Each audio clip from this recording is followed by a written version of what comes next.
perfect match. Chosen by science, but you had to marry them right this second. You would tell me, well, that sounds pretty whack. And I would add, you have 8 weeks to know if you really love them. You just got married at first sight. Jason and Aysha gonna tell you wrong from right. Are all these couples just disasters waiting to happen? Imagine if one of them could be a perfect match.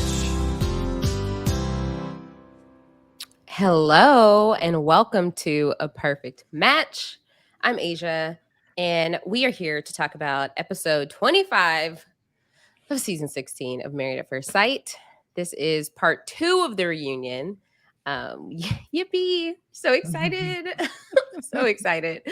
And of course, I'm here with my co-host who is a petty Betty, Jason Reed. Jason, how are you?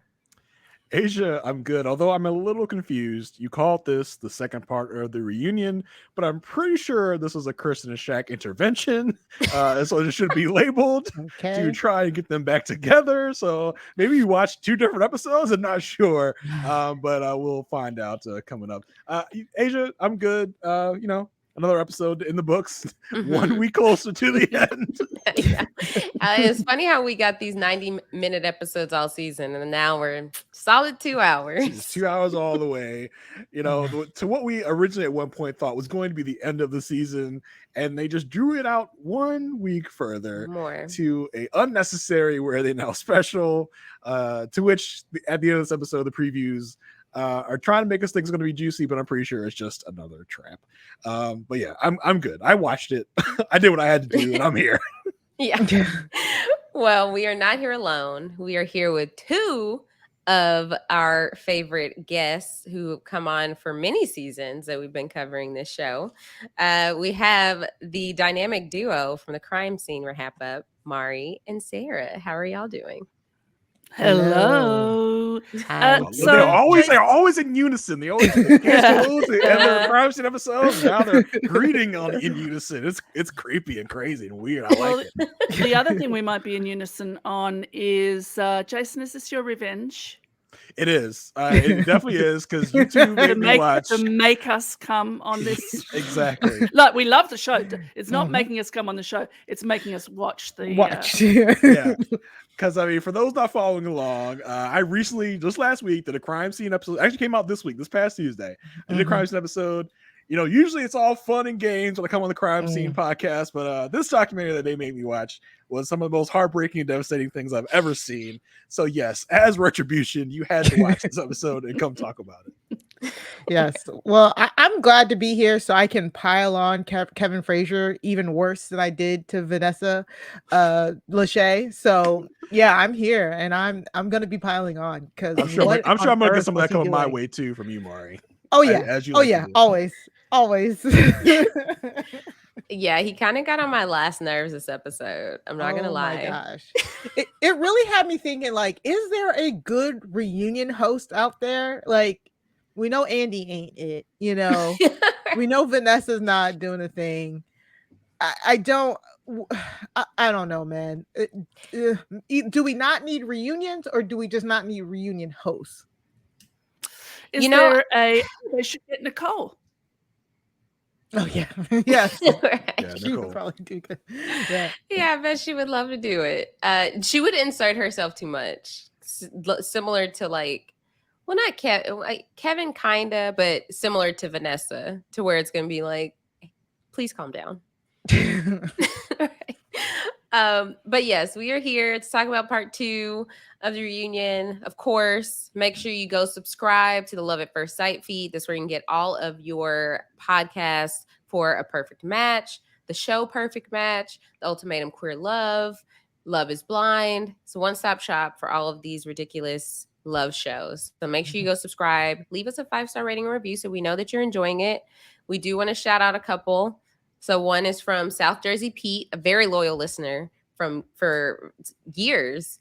So the subject is, I wish I could chime in. I've been listening since Aysha was on with Amy. Both Aysha and Jason feel like they are my friends, and I can't tell you how many times I wanted to join in on the conversation. They don't need me, though, as the podcast is way more entertaining than the show. As for the recent ultimatum, I've always enjoyed Mary's work, and Evie was a breath of fresh air. Of course, Jason is my pod spirit animal, as a lot of the other shows he does, Winning Time, are in my wheelhouse. Thank South you, Jersey Pete. Thank you so Welcome much. to Chippendales. Jason also did Yes, welcome yes. to Chippendales. Don't forget that. South Jersey Pete, thank you so much for probably being the only person that listened to that Winning Time recap that we did so long ago. Season 2 coming out soon. Still don't know if we're doing a post recap for that, but we'll find out at some point. Thank you so much, South Jersey Pete. Always appreciate your listenerage, patronage, I guess I'll go with, because I don't know the real word. The review I'm going to be doing is from someone entitled Aysha and Jason, but I swear to you, we did not make up a fake iTunes account and post this. It just We got together. The title of the review is probably one of my favorite of all time. It is simply titled "Jason is All." Oh, I love that. The review goes, "No shade to Aysha, she's a perfect foil, but he makes me laugh out loud." The he being me, Jason. If they don't recap Lindsay's masterclass in Fatal Attraction or how to alienate an entire audience from the cast tell-all special, I will be so disappointed. Luckily, we did do just that last week. Brought you all that Lindsay nonsense. So your wish was granted, and thank you so much for being. Yes. Really appreciate it. So also, if you the season may be coming to an end after 6 months, but we are still very active in our Facebook group. So make sure you go search A Perfect Match Podcast on Facebook, and you can join in on the fun. We will continue to be active through the off season. I'm sure season 17 is right around the corner. So make sure you go join the Facebook group so you can be ready to chime in and be a part of the conversation when season 17 starts. So this week, the password is Petty Betty. as many times as you want. Yes, it's Petty Betty. You can put it in as many, you can repeat it as often as you like. We will accept you into the Facebook group. Right. All right, let's get to it. I think no one I think everyone wants Kirsten and Shaq to be together, except for Kirsten and Shaq. Kirsten, definitely. Okay. Why though? Why? Right. What is it? Leave them alone. Thank you. They tried And, it. you know, it didn't work. It's finished. And coming into the reunion, I was thinking, it could still work between them. Like, they seem like they would make an okay couple. But this episode made me just not want them to be together. Just like, Yeah. all of the people saying they need to be together, they have to be together, made me go like, you know what? Actually, I don't care anymore. I don't even want y'all to be together now. Yeah, And it people was so talked about- uncomfortable. Sorry, Mary. It was okay. Yeah, uncomfortable. I was just very, very uncomfortable because I was like, how many times do these people have to say like the choice that was made was made? You know what I'm saying? Exactly. And they're like with Kirsten, who we knew throughout the process was afraid to open herself up, by fear of abandonment and all that, to then go on and say yes just for Shaq to abandon her and say no because of his insecurities. And it felt weird to me because it felt like people were questioning Kirsten. Is it Kirsten? Right, Mhm. Kirsten? Yeah. Mhm. It felt like they were questioning her, like, oh, why can't you give it another shot now? Like, she wasn't the one who said no. She had said yes. He had said no. So it like, if she were to give him a shot, it would be because he would have to do a whole lot of begging, a whole lot of a lot of things to make up with it. It's not everybody saying like, but he give him a chance. Like, no, that's not fair to her. I was just so uncomfortable for most of this. And they act like this was the one thing he had done in a relationship that was bad, as if he hadn't, Yeah. as if he hadn't He been just cold said to no. her. People Yeah, make mistakes. Like, as if he hadn't been cold to her during the whole season. At after a certain point, he'd been kind of cold toward her. He had been kind of lashing out at her in ways, and now it's just as if everyone forgot that, and they're just like, he just messed up this one. He just forgot his sense for a minute and said no. Can't you overlook that? Well, first of all, he didn't just say no.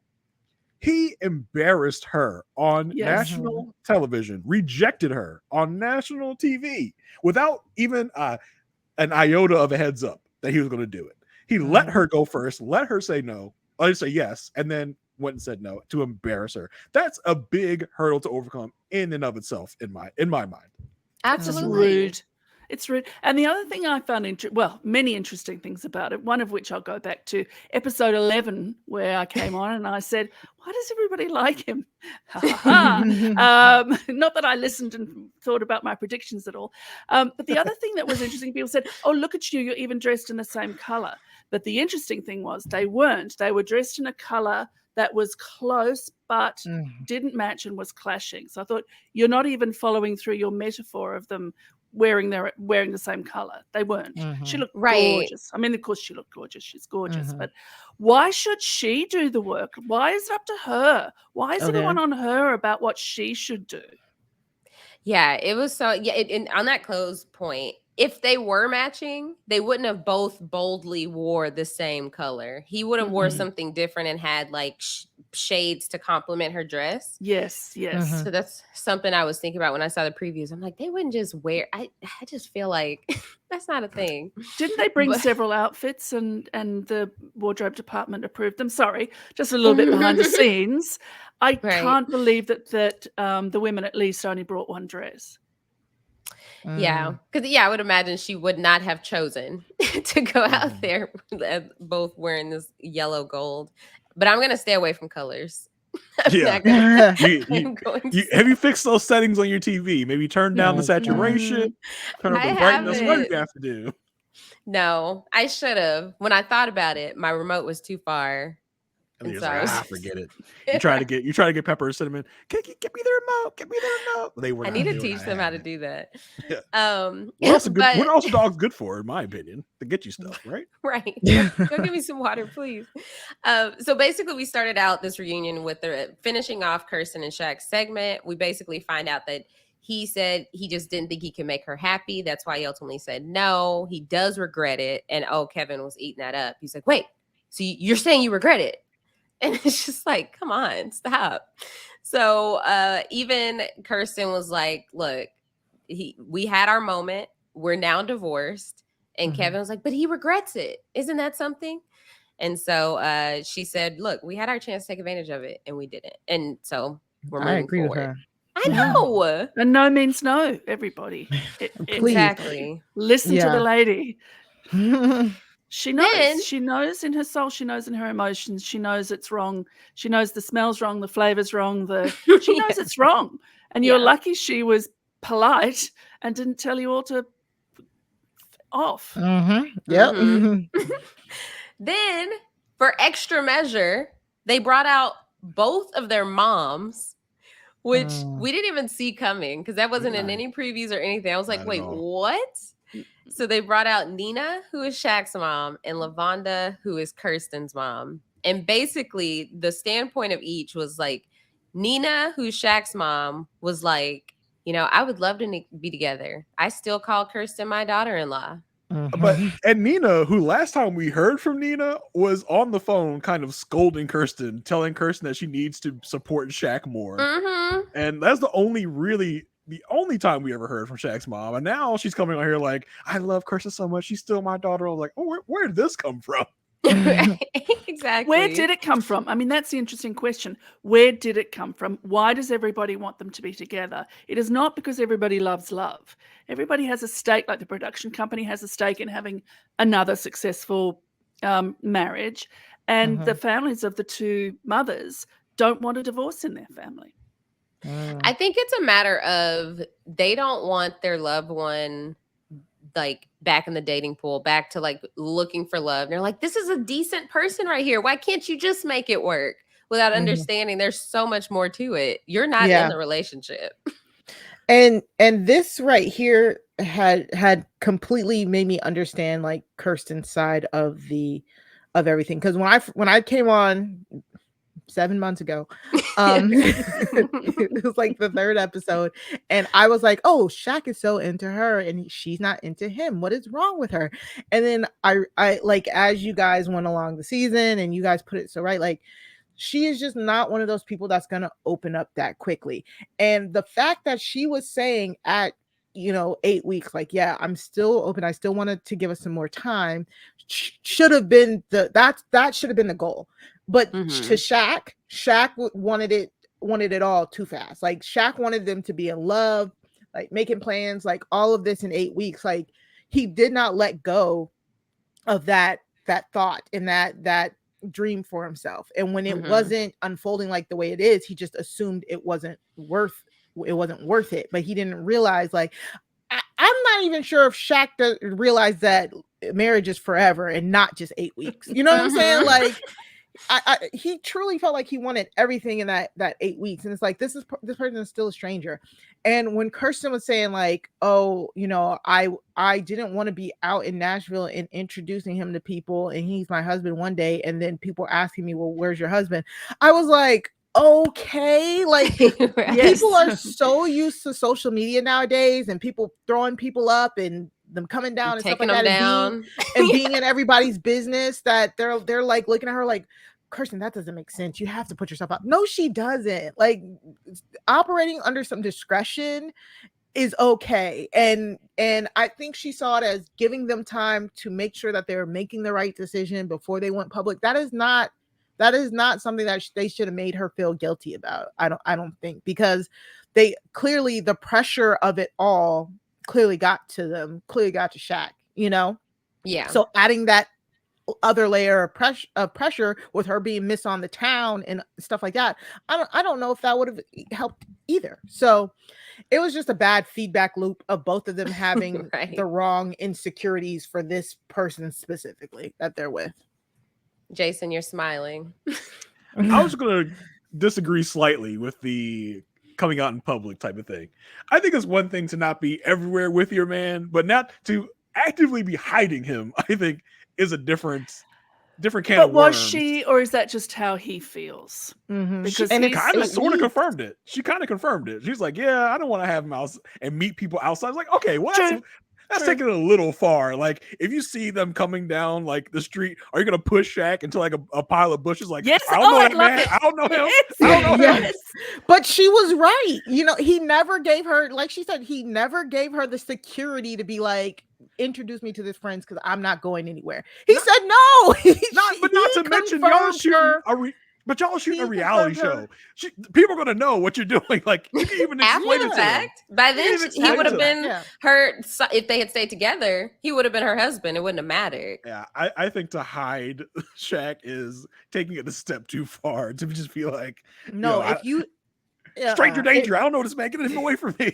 If he knows what she needs, to feel comfortable, he couldn't do it. He didn't rise to that level. And she even still said yes. Again, she said yes to what the bare minimum he was giving, and he still said no. So I still don't understand why we're all, again, looking at her crazy. He proved her point. Her point. And everybody was on her and not on him. It's like, oh, come on. He's come on. No. Yeah. I mean, I get it, because when you're seeing someone new, you're not going to be going in all your friend circles. Like, even if because Kirsten made it seem like she is like on the scene. She can't go one place without knowing somebody. And I believe it. Yeah. And so she doesn't want to be questioned. So it's like, okay, this is new. I mean, even in like the real world, you would do that. Like, you're not going to take this new person in front of your friends unless you feel secure. Like, this is not somebody going to be like, okay, forget about them. Sorry. Never seeing them again. Right. I mean, we've all had that friend who brings around the brand new, and you start thinking, well, I don't even want to talk to this person. Yeah, I'm like, I don't want to get to know their name. As the friend, I don't want to invest if next week it's someone else. We have friends. We have friends. Literally, Jason, you've been out the game for a long time. Yeah. Yeah. And I'm telling you, it's a thing. Like, you have friends that constantly will have someone new in their life. Then you get invested and you're like, oh, this is a great person to have around. You bring in so-and-so? Yes. No, we broke up. Now I can't talk to them anymore. That's right. I just envision a scenario where y'all are at the cookout and your cousin brings over their new boo. You're just like, oh, I don't want to hear it. I don't want to know your name. Well, literally. I'm like, how long has it been? Are y'all official? Yeah. You stop them from coming up to you like, hold up. I got to ask her some questions. How long has it been? How serious is it? Oh, 2 weeks? I don't even want to know your name, man. No, it's not. It's that one person that always has a new boo every time you see them. Every time you speak to them, you just think, and then no. they don't listen to you. Like I legit had to tell one of my friends, I was like, just don't tell me nothing anymore, because you have these people, you ask me for advice, I give you the advice, you don't listen to the advice, and now they're gone, and then now you're on to the next one, and I can't keep up. I can't do this. I can't do this anymore. Yeah. Call me when y'all are engaged. I guess it pays me not to have any in real life friends. I don't have any issues with this. That's what it is. Okay, so we had their moms on stage. So Nina, she was just all for it, right? Didn't have really anything to add. But Lavonda, who's Kirsten's mom, I felt like she had some real like great takes, like a very understanding take, where she said it was a lot of miscommunications. She understands that it was important to have the whole family together, but it was an obstacle to make it happen, around like, making it all happen at the same time. And she does validate Shaq's feelings, which was great. She just felt like both of their expectations were way too high. And she's like, they're going to be great. And here goes Kevin. Together? Together? Say together. Say it. Exactly. That's what we brought you out here for, Mom. Literally. Felt like bullying. It felt like bullying. It was so much. She said, and it wasn't going to finish with their section. Spoiler, this is going to continue every time either of them pops their head around the corner. It's bullying. It is bullying. She said no. She said no. Listen to her. She said no, and she's only being polite by saying she's going to go to dinner. She's only being polite by not saying to you, I said no. Yeah. So during this section, we did get a 1-month anniversary dinner. We got footage, or I guess, footage we hadn't seen. Never before seen. Like, what is the footage we have never seen before? If they didn't put it in the show, then it's no good. And it doesn't tell us anything. I thought some of it throughout the episode was fun and should have been in the episode. We have we have so much repetitiveness in these episodes. I would have enjoyed a little switch up of some of these scenes. Now, some of them were complete utter nonsense, but some of them I was like, I actually would have liked to see that in the show. It would have brought something fun to the show, but I guess the show is kind of against that for some reason. I don't know, but I did like a lot of what they showed. I would have liked it to be in the show. Yeah. So, I mean, this is where they pointed out that, like, she was hiding him basically until she realized she wanted to know if it was going to work. And so even from that, she's like, I don't want to have to, double back and be like, oh, don't worry, like, we're not together anymore. But even after that, he's like, oh, I just didn't want to still be hidden after decision day. That tells me you did not hear a word she just said, because she just said she wanted to feel secure. And that's the whole reason why she wasn't going out in public. And now I still don't want to be hidden. That's not what she said. What do you spot on impersonation. And in case we haven't emphasized it enough, he said no.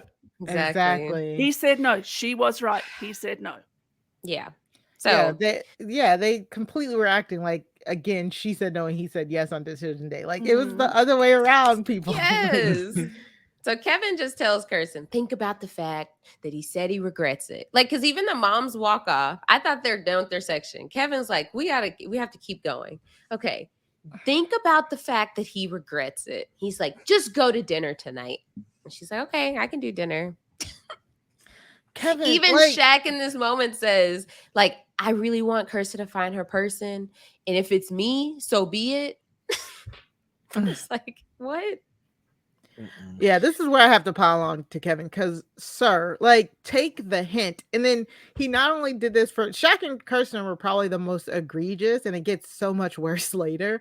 But like I felt like he tried it with every single couple after this, with Dom and Mac, and it was like he was afraid to say he was questioning, their relationships. But I'm like, some of these people were just incompatible. So why are we trying to keep them together? It just does not make sense. Like, you're just not, you're trying to like justify the experts' picks. I'm sorry, they got some of these wrong. They got some of these couples wrong. Kevin has his marching orders, right? He's like, Lifetime sends Kevin out there like, all right, if you don't get at least one of these couples back together, you have failed. and we're going to find another reunion host. Right. Get out They there and do the damn thing. constantly said, this is what you said you wanted. And that is what they gave you. This is what you said you wanted. That is what they gave you. It's like, no, the experts are not expert at this. They give it a good guess, but no. And sometimes always what you want is not what you need. So you can get exactly what you want, and that could not work. Which is why there's this coupling ups, which happens in MAFS Australia as well. You got the wrong ones together. You got they're right, they're ready to be married, or they're very H word, but you know, they see the other across a crowded room and go, no, that's the one I'm after. Exactly. At minimum, Kevin, you need 2 couples to go to dinner. Okay, that's at minimum what we expect from you. Kevin's trying to get his quotas, man. Kevin's trying to get his quotas. Don't mess with Kev. Clearly, absolutely. We did get a little scene, like backstage with Kirsten and Shaq, where she's just like, look, I don't want you to feel pressured. Just want you, the biggest things, I just want you to be honest with me. So from this tiny bit, I could tell that Kirsten them in front of Kevin is like not the real thing. Yeah, because Shaq feels pressure to tell people what they want to hear. And this is her confirming, like, I want to know the real, like, truth. What do you actually want to do, Shaq? He's like a little child that you have to talk to. Okay, Shaq, so what do you really want to do? Like, you have to kind of treat him with kid gloves. She was like, do not listen to these crazy people. We're just gonna get through this and we're gonna go. Like I like that they showed it. And to me, it just more emphasized like their hot seat. And I did not even realize we were gonna get another hot seat from them. I was like, wow. I know. They said we have to bring the experts out. Yeah. So Jason, can you take this one? Oh, sure. We get the Dominic and McKinley section. We take a look at their wedding flashbacks, and Kev, again, who doesn't understand anything about what's going on, comes back and says, you guys, you looked so comfortable and so happy there. I was like, do they really? Because I remember at the time thinking like they don't seem to be compatible at all. And this is the moment where Mac was making his dumb jokes and Dom was not understanding what he was talking about. She was complaining about him not being quote unquote adventurous. So again, Kevin, what are you watching? Because I don't think we're watching the same thing. He watched one scene. He has not been watching the season. He watched the scene of them in the swimming pool, and he was like, "Boom, married." It's like, no. Kev says that chemistry was electric. How did it all go wrong? Max, real life happened, and I was just so happy that Dom brings up the Nashville of it all. And I don't know if Jason, you want to continue, and then we talk about that. But yeah, I mean, Kev asked, so where did it go wrong? Max says, listen, it's easy to meet someone new, but we had to be with her 24/7, and she obviously was overwhelmed by my personality and my joking. as if Mac has this big personality that people need to contend with. Mac is as boring as a box of saltine. I should probably say that. Salty snacks, unsalted. Yeah, saltine snacks. Thank you, Sarah. Yes, saltine snacks. Yes. As boring as a box of those. And she says, she never got to see me in the long run. Dom brings up the Nashville of it all. She says, I put on my application that I wanted someone to be established in Nashville. And after seeing where he lived and having brunch with his mom, where she brought up the notion of possibly moving away from Nashville, she said it scared her that she was with someone that wasn't committed to Nashville.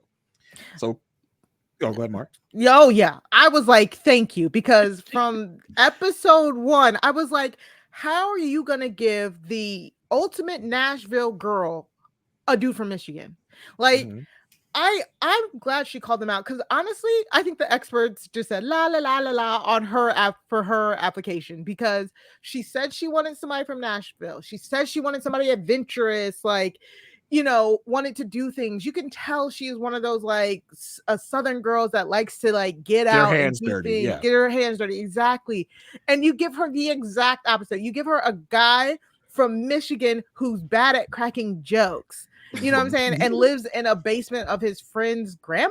I don't even know what the dad, like, it wasn't even his friend's basement. And I don't blame her for feeling robbed, because honestly, I feel like it should be illegal for them to do this. Like, how do you match somebody who lives in Michigan for a Nashville season? And I think you guys talked about like he may have applied a few times or something to the show. Well, I don't know. I mean, if you look at just the dates of where he was when he was, it seemed like we never got this really confirmed. Wasn't he in San Diego? Yeah, he was in San Diego, so it seemed like he was following the show's casting at one point. Maybe they said, well, maybe not for San Diego, but if you were in Nashville, he's like, I could be in Nashville, no problem. Yeah, like it just. I have a friend with a basement. Yeah, exactly.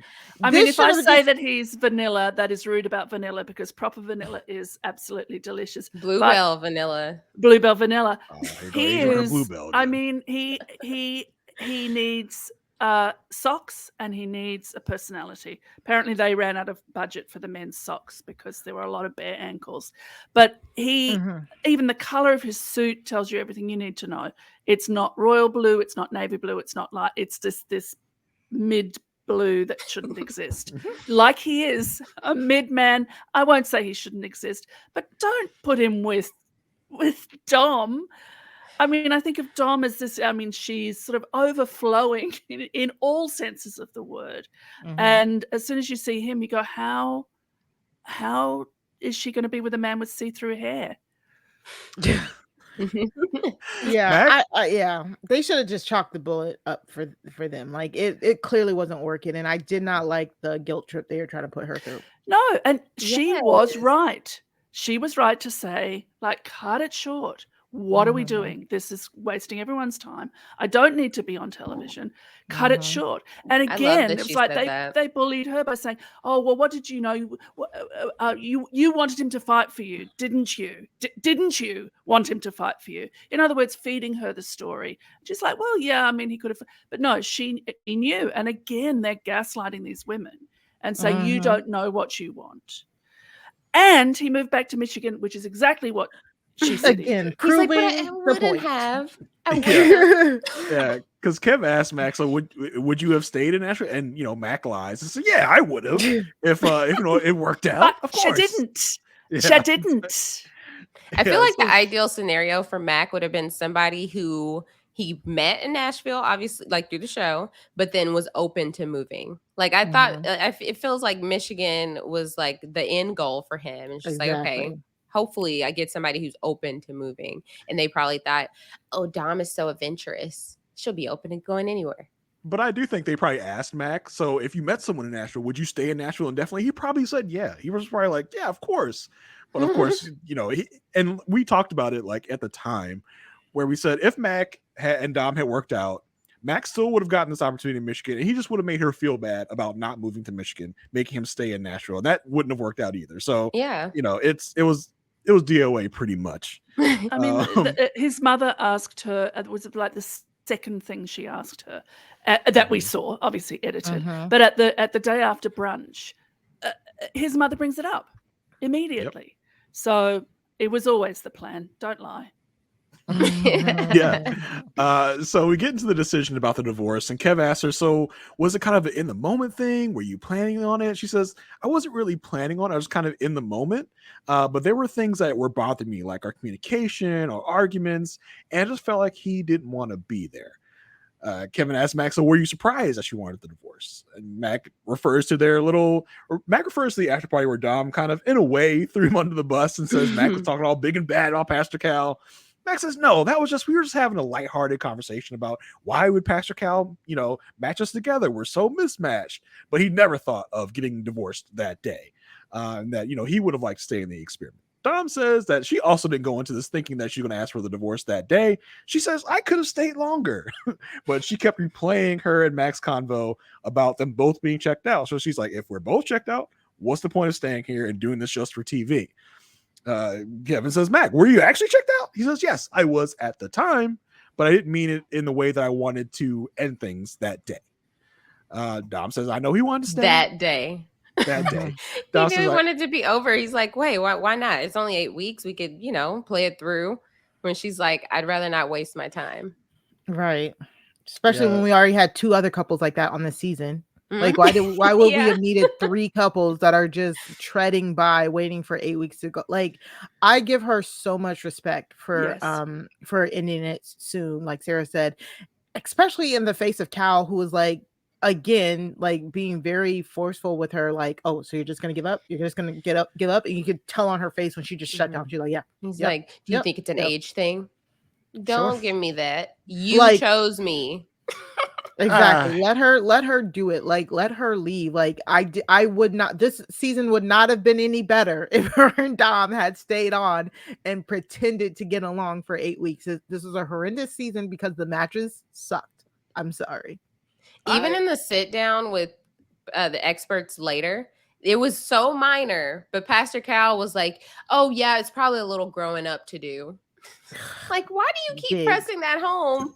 You were the one that anyone can apply. If you're 21, you can apply. You do not have to pick them. I mean, I agree with most of what y'all are saying, but I feel like after, what was it? Right after the honeymoon they broke up, I think you could have given it another week.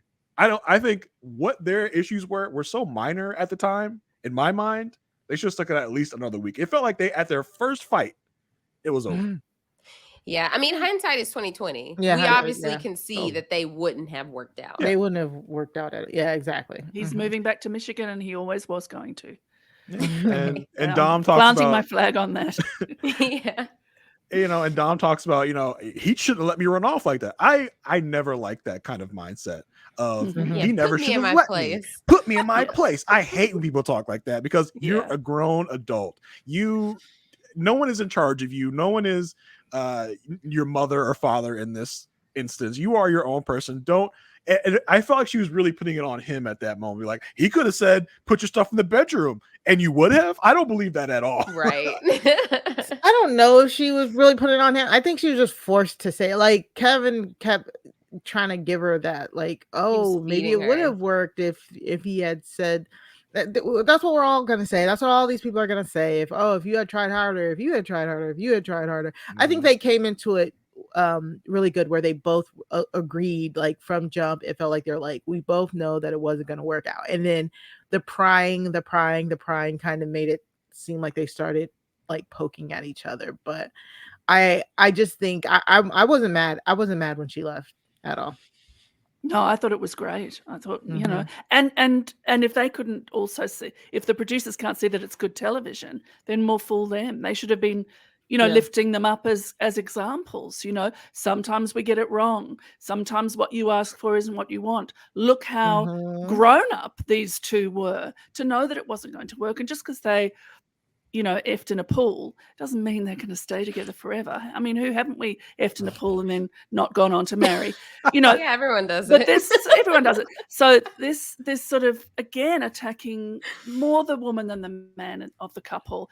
They just could have switched it around completely, applauded her for knowing her mind, Yeah, my I opinion. mean, listen, I think time changes things, because I remember at the time we were all like, she's so immature. She is Not we. okay. All right. Okay. Hey, sure. But yeah, We need to cue a replay of our Yes. that episode. let's take a look back at the and this season on A Perfect Match. Never before seen podcast footage. It's just pre-show of us like dragging these people and stuff we couldn't say on the podcast. So yeah, she says stuff like sometimes you need a good checking sometimes, like, oh my gosh. And Kevin says that's such a mature thing to say. Is it really? That's the No. Yeah, Is it? that was No. not. That was the most Oh, the least God. mature thing she said the whole time. So we also see another never seen before seen clip. This is apparently a dinner they went to after the Pastor Cal meeting where they both left. I was like, why did we not see this on the show? I would have appreciated seeing this on the show. It was nice and dramatic and pettiness. Dom, they're at dinner talking, and Dom says, well, why did you have your whole family unfollow my whole family? He says, because you divorced me. So Yeah, why would And I? that should have been the only response. Like, you are not entitled to keep following anybody. I'm pro unfollowing all day. Like, Yeah. She says, well, that's pretty petty. And he's trying to keep talking. She just interrupts him with the petty Betty, petty Betty, petty Betty. I was like, oh my gosh. I would have liked to see that. and then she stuck out her tongue. Doo-doo head. We come back from the clip, and Mack's like, yeah, I was really hurt, and I really turned to anger, and I was fired up. I think Mack came in here and just said, I'm going to apologize for each and every single thing that comes up, because in this clip he wasn't even that fired up. He wasn't even like that angry. I think he just came here and was like, I'm just going to apologize for everything. I'm going to apologize my way out of this just to maintain some sort of good guy allure. Yeah, makes him look better, makes him look better. I think Kevin was even like, well, you didn't see that angry. I think Dom was more angry than you were. Right. So yeah, she said, well, they keep talking about the Pastor Cal session. Keep talking about. I think the thing in this Pastor Cal session is, if Cal hadn't have asked, "Are you done?" I don't think they would have been done. I think he kind of pushed them to that. Yeah, I agree. Yeah, and she was just asking to not live with him, right? Or was that just Gina? No, that was Gina. Okay, No, so yeah. okay. This was, but he after... didn't even suggest that. I mean, he didn't even suggest. Yeah. How would you feel if you? I mean, they're not looking for creative solutions. They want to keep the couples together 24/7, where all the cameras are. Yeah, but this was after 3 days of Mack and Dom having no contact. This was their first meeting since that 3 days they had not seen each other. That is true. So maybe Cal was just like, yeah, let's just call it. Yeah. So Kev asked them, so can we guys just be friends? And Dom and Mack confirmed that they can be friends. But we why? moved to then about Kev asking about Mack's date with Gina, and he says, there's so much chemistry there. And I said, again, what are you watching? There's no chemistry there at all. Dom says, I think he and Gina would have made a great match themselves. And Kev, more delusional Kev's like, well, you two were a great match. What happened there? Like, stop it. Just stop. Remember, we talked about it last week. Kevin only watched the premiere and the honeymoons, and then he hung it up for the season. Dom says she is dating. She has a little boo-boo. I was like, where does it hurt? Let me put a Band-Aid on it. Your boo-boo. But they aren't exclusive. Kev asked what they learned. Dom has learned to ask more questions and to be more vulnerable. And Mack has learned to be a better communicator and to work on his patience. Mack has learned nothing. Mack has learned At nothing. all. Has learned. He does look good though. I'll give him that. Nothing. What's that? I said he does look good though. He look good. That's what it was like. He was a little bit more confident than we saw him during the season. But then it was like erring on the side of like, does he think he's too good to be here? Like rapping, like it's so long ago. I'm over this. Am I too, like, does anyone remember that like character Richie Rich from back in the day? Yes. Yeah, I feel like Mack is the grown-up Richie Rich. I just feel like this. He does have the swoop. Yeah, he does. His allure is that of a grown-up Richie Rich. The suit is cheap, but he's wearing it pretty well. I'll give that to him. Yeah. I feel like I have to look up Richie. I think it's worth. I think it's worse. I think the suit is not cheap, but it looks like a cheap suit. Oh God, that's horrendous. See, I was 2 when Richie Rich came okay, out. Aysha. Okay. So young. We get it. So I had to look it up. Okay. So thanks, Jason, for being flexible. I had a package that they just left on outside for the taking. I was like, okay. So I had to go get it. It wasn't just like a simple Amazon package. What expensive piece of china have you ordered this time? A patio set.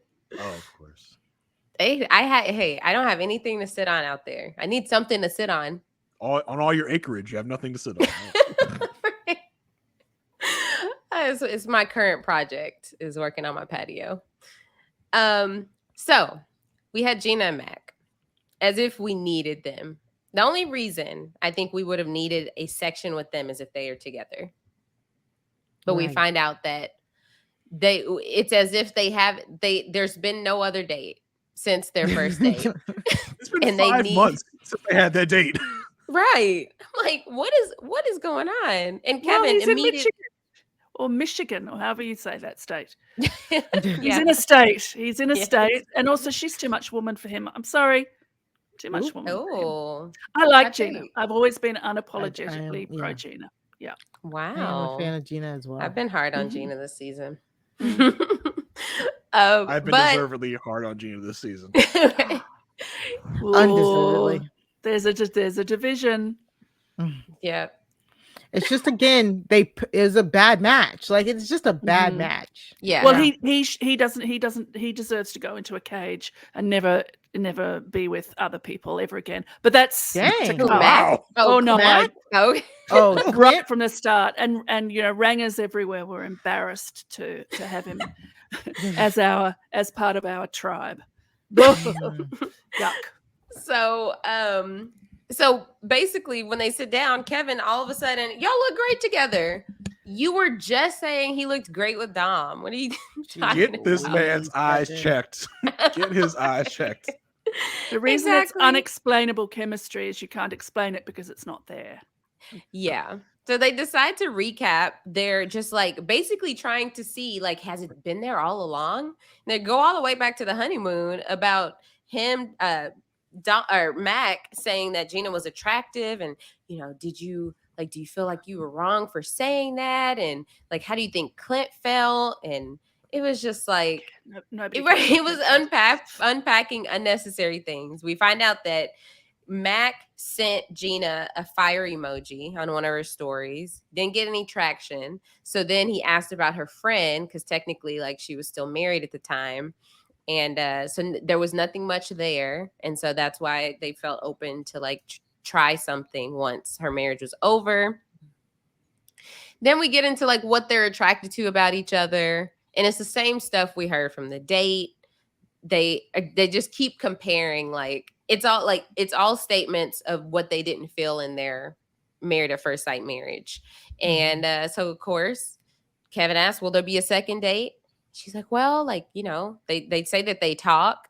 And then he wants to take her out in a couple weeks. He'll be back in Nashville. I just don't think Mac is into this. I really don't. I don't either. Mac is like, because Gina's like, because Kev asked, and Gina's like, well, gotta talk to Mac, intimating that it's the ball's in Mac's court. She's asked for the date. Mac's like, oh yeah, I'll get to We'll it. See. And We'll Mac's see. like, Gina loves a phone call. Like she loves to keep me up on the phone for hours, and I don't like it. Yeah, they say they talk a good bit. So apparently they're talking on the phone, texting or whatever. And then Gina's like, maybe it could be married at second sight, which isn't the first time we heard that this episode. And this is where Kevin's like, why don't you go out to dinner tonight again? Like, yeah, y'all are in the same place now. I got that second dinner in, got that bonus. That's the only reason that we're getting a Where Are They Now to follow up from Kevin's request on this episode. So much setup. Exactly. So yeah, then we got the guys section. Yeah, what I entitled in my notes, just the bros. And this was just a whole lot of nothing.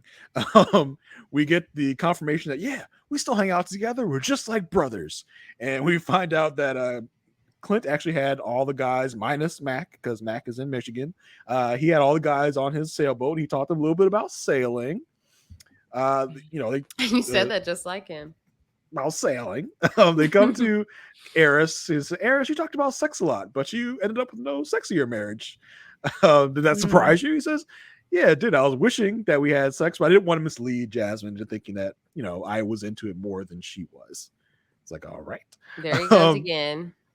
Yeah, we get another flashback to Clint talking about clearing a rocket launch for when he had sex after decision. It's like, how many times do we need to see this clip? This is like the fourth time we've seen this clip in the show. The way a couple of these men talk about sex is so repulsive, and it's so borderline violent. What you're going to do to someone's back? It's repulsive, and the fact that they feel comfortable saying it on camera and have each other clicking their fingers in joy at these disgusting images. I despair. I mean, I like men, but not these ones. Damn, Sarah, tell us how you really feel. That's how I really feel. But Clint and Iris in particular, they talk so much about sex and how fantastic they are. And I want her to say harder, faster, put my leg here. I actually wonder about their prowess. That's all I have to say. A lot of big talk, not a lot of action to back it up, I don't think. Correct. So we then get to the topic of the whole Kirsten asking Shaq to buy her a house talk. Oh, when this came up, I was like, give it a break. Why are we Just say talking yes. about this? Just say yes. So Sure. we have to get all I'll the buy guys. you 2. I'll buy you 3. We had to get all the guys' input, and it's just kind of the way you would think. Everybody's kind of backing up Shaq, and it's like, yeah, that was wrong how she handled that. Clint says, I like how you handled that, Shaq. And Kev says, Chris is like, it should be, it's a partnership, so it should be equal. Yeah, 60-40 at least, the man's side. Okay. Kev asked Shaq, so do you think there's even a little bit of a possibility that Kirsten was joking? As I maintain she was that whole time. Same. That was all a joke. Yeah. He says, yeah, I think she was joking about the $3 million house, but I think the fact that she wants me to buy a house for her was real. And Shaq says, I should have just like thrown it back at her and said, you buy the house and I'll be on the deed. I said, why did you say that? That was right. The throwing it back at her would have been like, yeah, I'll get you a house. Like, tell me what you want. Like, well, no, like not saying the same exact thing back to her. That's not a comeback, Shaq. Hey, I'll buy you 3. I'll buy you 4. So terrible. Yeah. And I mean, buying a house, it's just putting your name on a loan. Like, honestly, you're buying a debt, right? Yeah, buying the debt. Yeah. I wish someone had pressed Shaq a little more and be like, so what is your idea of a traditional marriage that you want, Shaq? Because I feel like in Shaq's ideal marriage, he would be buying the house, he would be making the house payments. So the fact that Kirsten asked for exactly that, I think it was in the way she asked it was his problem, but I wish he would be honest with what his expectations are and what he is expecting, because I think that's what he is expecting, and that's what they gave him and Kirsten. So I don't know. Exactly. You can't want all of the traditional wife stuff, but not want to do the traditional husband stuff. Exactly. Right. It's like it's the pure fact that she had the expectation, that he thought she had the expectation, that he's that she actually voiced it. And he wants to be the one to voice things, not her. What are you doing? Speaking up. Yeah. Get a little he had that very mature comeback when she said, "Oh, I know people whose husbands buy them. Well, why don't you marry them then?" They're already married. Duh. Yeah. The conversation. The conversation. I'm going to say yes on decision day, and you're not. So yeah, exactly. The conversation turns to the Gina and Mack of it all, of course, because that is the one the second topic behind Kirsten and Shaq that we can only talk about. We can only talk about those two things: Gina and Mack and Kirsten and Shaquille. So Kev asks, so was this a violation of the bro code that Mack and Gina are going out? Clint says, no, it's fine. It was after D-Day. So, no problem there. So that was pretty much it. Clint confirms Chris says it wasn't like married at second sight. That was Chris's line in like the last post-decision day episode. Like, Chris, relax, bro, relax. We know we got your joke. We understand it. These men are more worried about respecting each other than they are about respecting the women. Because I respect, and I didn't want to lose respect, and I respect. It's like, where's that respect for the women that you were married to? Most of you. Boo. The talk turns to what's happening in the DMs, because that's what we have to talk about every reunion, every after party. What are the DMs like? Shaq says, hey, someone asked me if they could lick my bald head. Someone wants to drink Max bath water. He got offered trips. Clint's gotten a lot of support and compliments, and says, a lot of women asking to go out sailing. Mm-hmm. And I mean, that was the bro. Well, he says those that he got those DMs. You can say anything. You can say anything. Sarah hates Clint. Sarah hates Clint. From the moment I laid my innocent eyes upon him, and my innocent ears were assaulted by his voice, I have been repulsed by him, and that loathing continues to this day. Do you want to get it out now? We're not going to have a big Clint segment. No, I'm good. All right. So we then get the experts to come on out to answer for their many crimes. No, to try and justify. So they come out. Kevin turns to Pia and says, so Pia, how's it been? Because just to mark the occasion, this is Cal, Pepper, and Pia that have come out, not just Cal and Pepper themselves. And to kind of fast forward a little bit to the season to next season preview, it looks like Pia is officially joining the permanent experts panel because in that clip we got the whole little preseason preamble that usually has for the last couple seasons been only Cal and Pepper. Now Pia is joining them and she's out here now with them as an official expert. So looks like Pia is going to be the permanents. I don't know if that means Devon Franklin has been officially shown the door or if he'll pop up, but Pia has gotten that coveted third spot. Here's a celebration.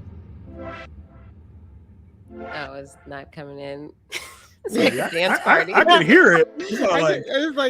I'm not getting slow. celebration from that. I know. It's called Dance Pop. Yeah, Pia, we're so happy for you. The other guy, was he on the show? He was on for an episode this Devon season. Franklin. Yeah, he was. He did one episode. Making good sex. Yep.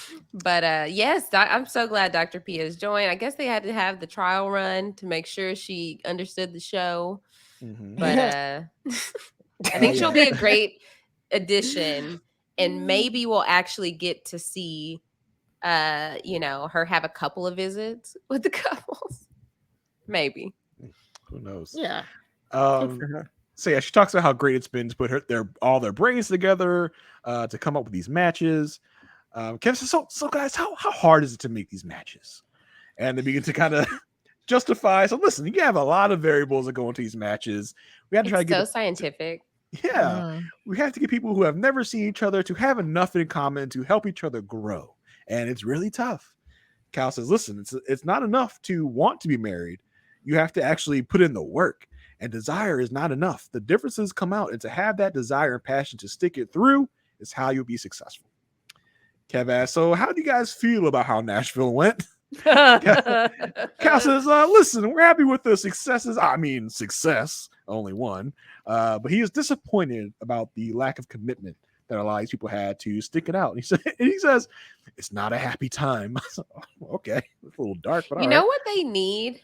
Because we go back and forth about this all the time, every season, like what needs to change in order to get more success. They need people who are desperate to be married. like a Nicole and Chris. Yeah, like Nicole and Chris. I feel like the desperation will make them be like, okay, I may not like this, but I just want to stay married. I'll make it work. Because it's acceptable. It's acceptable. Yeah. This person is acceptable to me. Right. Because otherwise, let's shoot for settling. Yes, let's shoot for settling. Let's get all 39-year-olds who have tried for 39 TikTok. years. Yeah, not the heiress 39-year-olds. Get them away true. from me. That's true. Clint is 40. But I'm sorry. No amount of desperation or this didn't. Half of these did not fail because of lack of gumption. There were fundamental differences in each one of the failing couples, except for maybe Jasmine and Eris. In a sense, like theirs was kind of more shallow because Eris is immature and he couldn't get over her being not a hoe that he's used to, clearly. His type. I'm sorry, his type. I feel like you're saying what I wanted to say last week, but I didn't. Oh, that's what I got what you were putting down, Jason. Mm-hmm. I got what you were putting down. It right up. Yeah, I did. And so there are the fundamental differences. Like, y'all messed up. I'm sorry. The experts messed this season up to high heaven. It's their fault. And I don't blame any of these people for walking away. It was Shaq's fault in that one. It was Shaq's fault in that one. Everybody else it was the expert's fault. I mean, they're tooting the line that they got all the matches exactly right, and it was the people in the matches' fault that the matches didn't work. It's like, well, then you didn't get the matches right. Mm-hmm. Yep. Did I'm sorry. Have I come on here and said what I think why Gina and Clint didn't work? Even if you didn't say it again. Maybe I'm shaking the table here. I think I'm shaking the table. Yeah, I'm gonna say why I think all of the couples that didn't work, and I don't know if it's gonna be good. First, of course, Gina and Mack didn't work because, like Sarah said, Mack was not from Nashville. Do you mean Dom? Sorry, Dom and Mack. Yeah. Dom and Mack didn't work because he wasn't from Nashville. Gina and Clint didn't work to me. I don't know. This is pure speculation. Okay. But to Love me, that. it felt like they were on different sides of the political party. And Gina is just too much of like she's just not one of those women who's gonna put up with that. And I feel that was a fundamental difference that she could not get over. So you're saying that Clint may be conservative in a way? Yes. Okay. All right. Yeah. I don't think he's one of those. Not conservative, but like let's say Republican Democrat. Like Clint may have been Republican, Gina Democrat in a way. Clint comes from money. Clint comes from old money. So you know what I'm saying? And I just don't think no matter how nice of a guy he is, you know, I think Gina's beliefs, because I remember there was something earlier in the season where it was Gina when they went on that about, road trip to Jamaica. Yes, and I was on that a lot. Yes, exactly. I think they just didn't align like that. And then Eris and Jasmine, Eris is just used to dating very sexually open women, like you guys said last week, and just not Jasmine, at least not Jasmine on camera. And so I just think, you know, they weren't gonna match sexually, and so that's all Eris cared about. So that's it. And I do y'all think they kind of did something a little bit that one night and it wasn't like up to par, and then he shut it down? Oh, I definitely wouldn't be surprised at that at all. I feel that's like an interesting theory. Because he wanted it. And I feel like maybe a little something happened, and then it was switched like, it up. I'm done. Yes, exactly. Because it was a hard stop. Yeah. Come on. And it's Eris. He is definitely that type. So or he tried something, and it was rebuffed, and that was, you know, that brought forth the conversation they had about why he wasn't attracted. Maybe he wanted to do something and she didn't want to do something, whatever that may be. And that's what turned him off. I think that's definitely could be a part of this. Yeah. He was always very careful to say that she was attracted to him and he wasn't attracted to her. And I think it was her polish and poise that meant that she let him say it. Could you imagine if he was with like Alexis from San Diego? She would have told him off on so many occasions. I think they would have gotten along. Yeah, that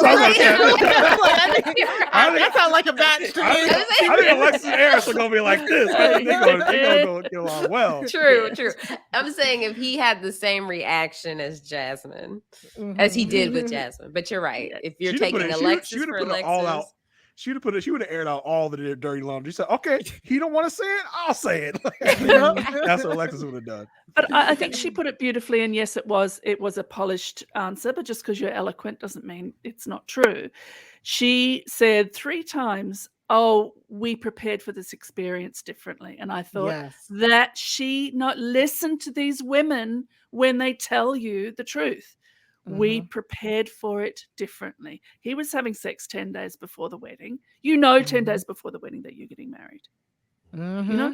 You know that you've applied. You know that you've been in the casting process. And they told you, because you had 2 weeks before the wedding. All the way along. And then 2 weeks before the wedding, you're getting married. So, I think that 2 weeks was a roundup. I don't think that when they told him he was definitely getting married, I don't think he had sex after that point.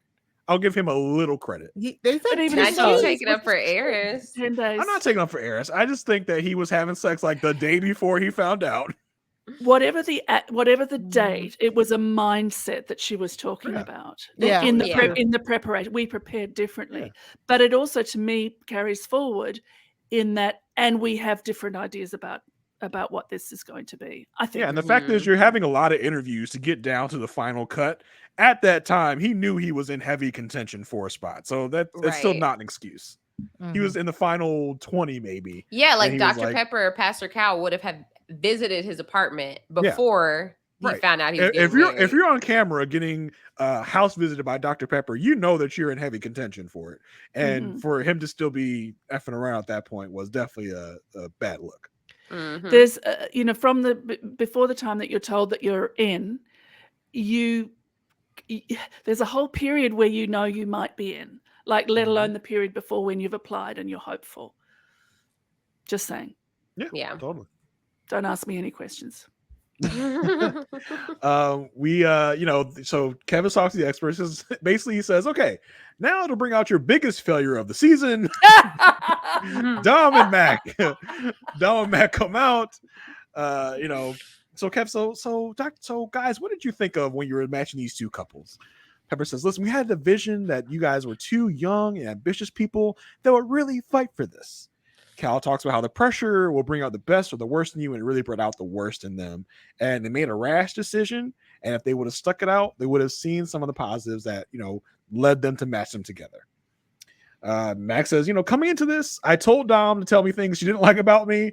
And she definitely did that. And I definitely regretted it. Dom says, it's like I talked about you or attacked your character. Just like, I wasn't that bad, was I? And everybody on the panels, oh yeah, actually Yes. you were pretty bad. So, which seems to really surprise her that she came off as bad as she did. Yeah, which I think is interesting because that she came off how she meant it to Mac, but I think she thought she was hiding it well. Or presenting a different version of herself. So she's like, dang, y'all peep that? Okay. And maybe didn't realize that we saw the confessionals where she was a little more truthful than she was to Mac's face. Exactly. So Pepper says, I heard a lot of criticisms, Dom, that you leveled at Mac. And I really wanted to tell you not to do that and to let it evolve. In my notes, I said, you could have. You're an expert. You had the access. I just wanted to reach through the screen and tell you, get it together. And Pepper says, and Mac, I wanted to tell you to stand up for yourself and to draw some boundaries, but you guys never really tried to talk and collaborate on what you could do together. Do you think that before a couple gives up, they should have to go through the gauntlet of every expert to try and work it out? Or do you think they should just let them walk away? Because it seemed like, as I said earlier, Cal kind of, in a way, pushed them to even before the 3 days that they didn't see each other. I think after that first day you don't see each other, there should be a meeting with each expert. Yeah, like one-on-one. Yeah, because I think 3 days without any contact is crazy. Yeah, and an 8-week experiment. You only have so many days. How are you working anything out if you're not seeing each other? Because they got into a big fight, right?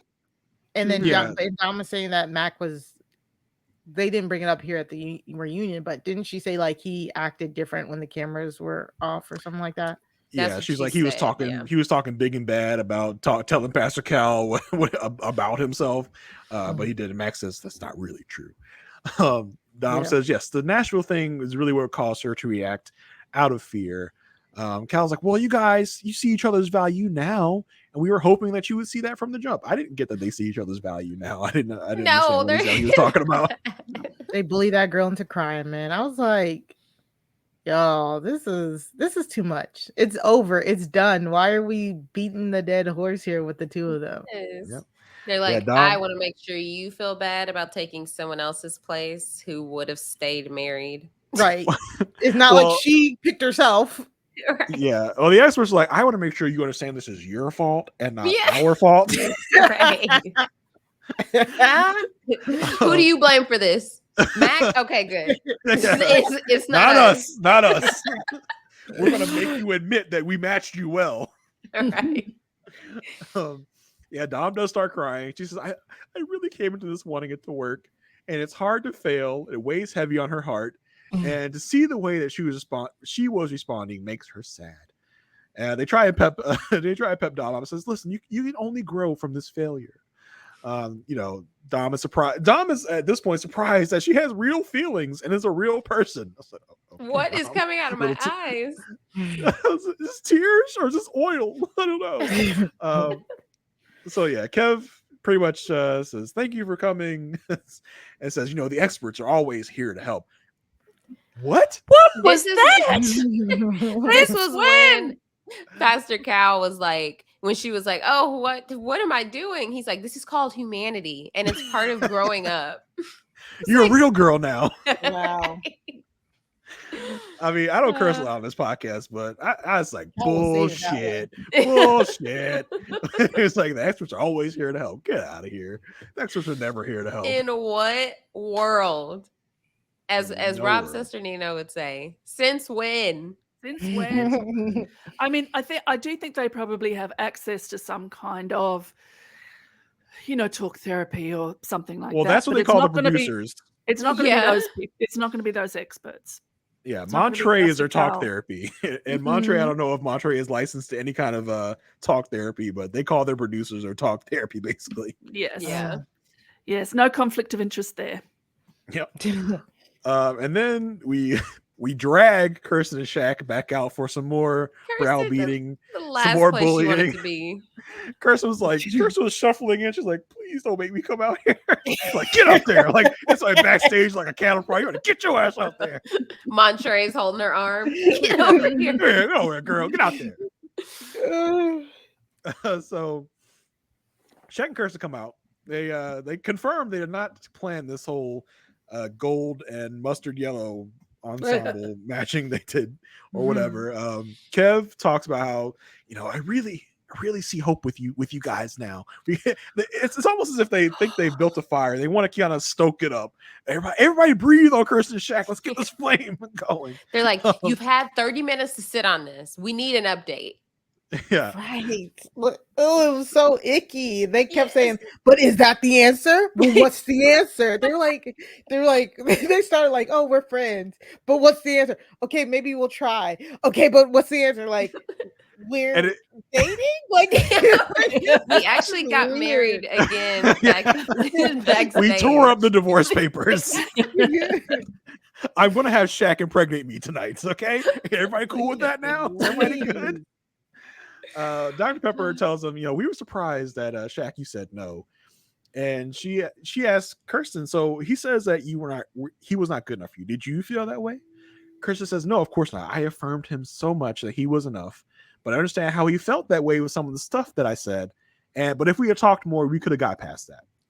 Pepper says, well, why not start it back up again? What's the problem? Why does everything have to be past tense? You can still make this work.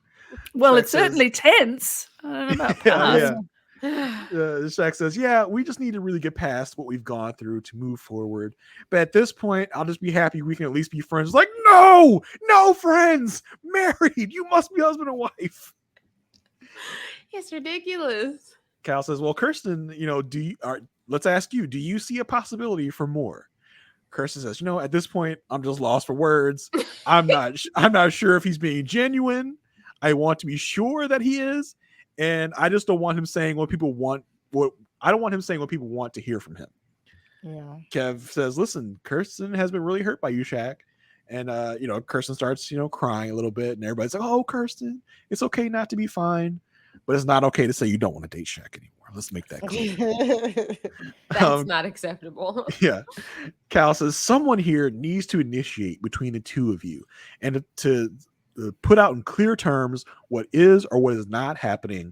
They say that, Kirsten's and how, somebody already has.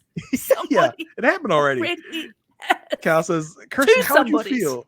How would you feel if Shaq said that he really wanted this? She says, oh, that would make me feel pretty great. Cal says, dude, like literally just dude to Shaq, just come on, man.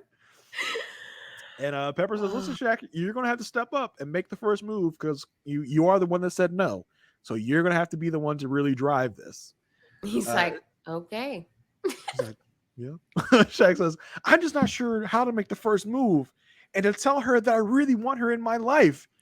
And they're like, dummy, you just did it. That's what you have to say. He doesn't. They're forcing him into a decision. He made his decision. They're constantly trying to talk him out of it. And it's still not good enough for them. When he says, well, listen, I will work on my end. And they're like, oh, come on. This is still not good enough, Shaq. You have to tell her that you want to marry her again. You want to be with her for the rest of your life. Come on, Shaq, do it. He tells Kirsten, listen, I apologize for hurting you and not thinking of your feelings. I want to fix what needs to be fixed and figure out what our relationship looks like. Kirsten says, we'll see how things go.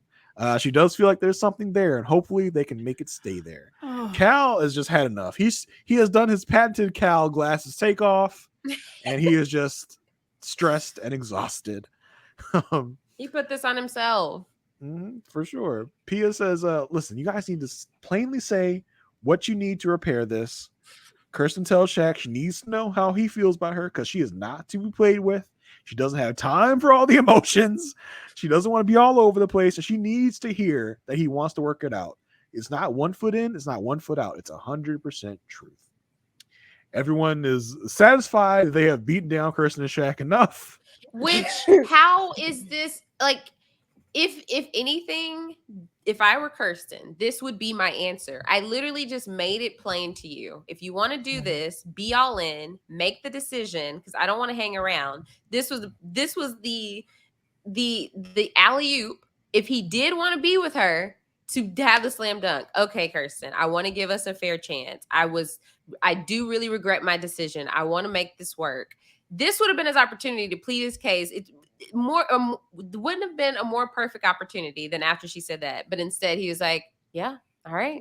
I mean, and he keeps saying, like, I mean, if we're friends, cool. If we're more than that, like, don't stop saying that. If you really want to get back together with her, say you want to get back together with her. That's honestly, what makes me feel like he doesn't. I think he does. I just think he has no tools. He has no game awareness. He has nothing. No riz. No riz, as the kids say. Aysha, fitting that you were the one to say that on the panel of old fogies. My brother keeps Richie me Rich young. is. It's just my brother. Okay, sure. So yeah, Kirsten and Shaq leave. Kev thanks the experts for being there. Says, listen, guys, the experts make the matches. It's up for them to make it work. I was like, okay, Kev, keep touting that line. Keep touting the company line. It's the party line, right? Yeah, toe the party line. A session of waterboarding would have been less torturous than that session with Kirsten and Shaq. Like, it was a crime, Murray. It was a crime. It was a crime. Let's bring out our biggest disappointment. Oh my God. How many magnifying glasses? Zero. Investigate the true crime of this season. My God. Mm-hmm. So in our last like kind of segment for the episode, we get the whole gang back together again. All 5 couples are out on the stage. Because we just needed this. Yeah, we get into the Dom and Clint kiss. Clint says, listen, the challenge was if we both hit it, we don't have to kiss. But if we both miss, we have to kiss. I said, okay. That was not it. I said, Aysha's going to flip. Because Aysha, I remember at that episode, you were like, that doesn't make any sense. Why would they kiss if they both make it? They would kiss if they both miss. So what is the real story here? Who knows? Did you go back and look? No, because I remember we were talking about it. We were like, why would the bet be if they make it, they kiss? Doesn't make any sense. Right, it makes no sense. Right, but now here they're saying a different story that they only were to kiss if they both missed. That's not how the show showed it. Did I hear wrong? No, because you heard it too. Okay. Yeah, I heard the same exact thing. Okay. Yeah, because it was definitely like that made no sense. But maybe they're they're not watching the show and taking notes. So, but also why is it a thing? It's a kiss in a bar. Why is it a thing? I don't understand. I don't get it. They were all very drunk, so maybe your they just friends. I was. Yeah, I didn't. Yeah. Dom says, yeah, I always pay my debts, but there's nothing sneaky going on. They're like, yeah, we know. We talked to Nicole, who is christened Nicole Cronkite, because she has to lead every conversation. We see all the flashbacks where Nicole interjects herself into every single couple. She says, it's just my personality. Someone had to do it, aka the producers made one of us do it, so I just took the bullet. She says, if I don't do it, we don't get anywhere. And it's just me. Nicole is just being Nicole. It's like the experts aren't here. Yeah. Eris says, in the beginning, I felt a lot of smoke from Nicole, but Shaq says, she did it out of love. It's fine. She's all good. But at times, we had to be like, Chris, come get your wife. Ugh. I knew that. I wonder if yes, that's when I knew that this was revenge. That's when I knew Jason wants to punish me. Yes. I mean, never. Okay, everybody within the sound of my voice, never say that. Never. Whether it be Chris, wife, did you husband, give Nicole? Boy, yeah. Chris, did you give Nicole permission to speak? Oh. Would you now compel her to stop speaking? It's like, don't do that. Don't do that. Chris, shut your wife up. Kevin talks to Nicole. I and mean, as Kristen if he could. Like, don't Yeah. say it anyway. But Yeah, for sure. as if he could. Talk turns to Nicole and Chris about being the first of the group to consummate their marriage. Nicole says, "Yeah, they had their moment and they were the first, but it's not like they were eager to share about their sex life. But that's just kind of what happens in this process." And we get a very interesting segment where Kevin says, "Well, you guys were upfront about it, but some people chose to lie about it." And we get a never before seen moment with the girls really confronting Kirsten about lying about when she and Shaq consummated. Jasmine, I like Jasmine. She was real fired up about it. Yeah, this was funny. This was really the funniest never before seen clip. Yes. Yeah, again, I would have loved to see it inside of the episode. I think it would have been a fun thing to see, but I don't know why we couldn't get it. Maybe it's the hour and a half. They just didn't know what to do. They were like, how do we cut this down? We had to get yet another confessional that says the same thing 3 times. But we couldn't get that instead. The girls are all talking about, Kirsten saying that Shaq needs to put on some R&B, get some candles. That's all Shaq needs to do. So all of them were all texting Shaq, telling him he needs to do this and that. But Shaq's just like, I'm over here just taking bullets. I'm just kind of taking it. I had enough of it. I had to reveal that we had actually consummated. But so in the show, they said what? They had only slept together like what, once or 3 times? No, at that point, they said they hadn't slept together at all. Yeah. No. But once they confirmed it, I thought they said they had only done it like a few times, right? It wasn't confirmed. Maybe... We had our suspicions that they had done it for a couple times and maybe hadn't done it for a while by the end of the episode. Right, that's what I remember you guys Yeah, saying. It was never confirmed how many times they'd actually done it. Yeah. So they could have been like doing it the whole time. And Kev turns to Kirsten and says, "Kirsten, now tell the whole group about what you talked to the experts about." I was like, why are we forcing Kirsten to tell them about what just happened? Come get your host. So Kirsten says, yes, the experts said that if we want to continue this, we really need to be intentional. We need to be specific about what we want. If we want this. Shaq says, yeah, I want to be friends at least. Kev pushes him, like, no, Shaq, what do you really want? Shaq says, I want us both to be happy. But the question is if we can be happy together. Nicole, who is an interesting voice of reason here, says, listen, you just have to let them do their thing. Do not pressure them. They will tell us when they are ready to get back together if that is indeed what's going to happen. We then get a clip from Kevin about a never before seen clip of Jasmine and Eris doing impersonations of the rest of the cast, which I'm not sure if I would call this impersonations. This is more of like a ventriloquist act. Ventriloquist, yeah. Which is interesting. Of one Jasmine, of the cast? Yeah, Jasmine did mention that on After Party one week. Yeah, that they wanted, that was their talent. Their talent. And that Yeah, basically it's Eris putting Jasmine on his lap, which is really the most kind of sexual like content they got all season. And Eris does the voices. He did the voice of Clint and talked about flannel shirts, making up big words. Pretty funny. He then does Kirsten talking about how private she is, not wanting to talk to anybody about whether or not she has sex or not. I thought it was actually pretty funny.